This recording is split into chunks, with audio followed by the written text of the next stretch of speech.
Hi, today we're gonna talk about the devil game name Ouija. Thanks for the support. Let's begin. They lit candles and turned off the lights, and one of the teens placed her fingers on the planchette. They started to ask it questions, giggling at the board's answers. But then the board spelled out a name they didn't recognize.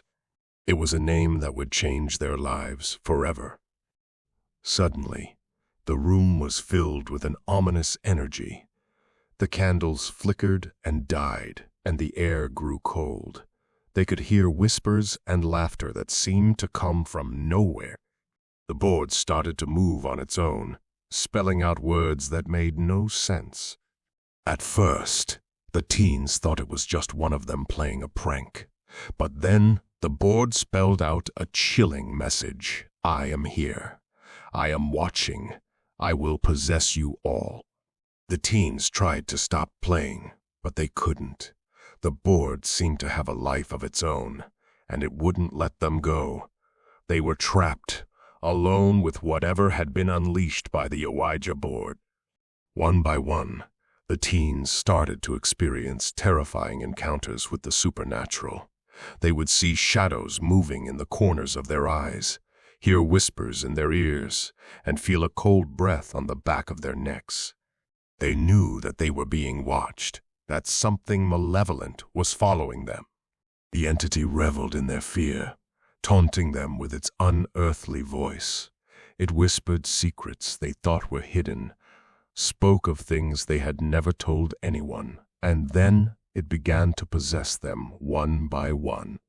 Their bodies contorted, their eyes turning black, as the entity took control. It forced them to do unspeakable things, to hurt each other and themselves. And all the while, it laughed and sang, its voice growing louder and more demonic with each passing moment. The teens tried to find a way to break the curse, but it was too late. They were already under the entity's control, and there was no way to stop it. As the summer wore on, the teens became more and more isolated. They stopped going out, stopped seeing their families and friends. They were consumed by the darkness that had been unleashed by the Ouija board.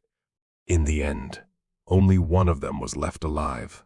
She stumbled from the basement, her mind shattered by what she had seen and done. And as she looked back at the house, she saw the entity watching her from the window, its eyes glowing with infernal light. The demonic summoning had claimed its victims, and it would never be forgotten. The end of story. Be careful at night. Be careful anytime. Thanks for watching.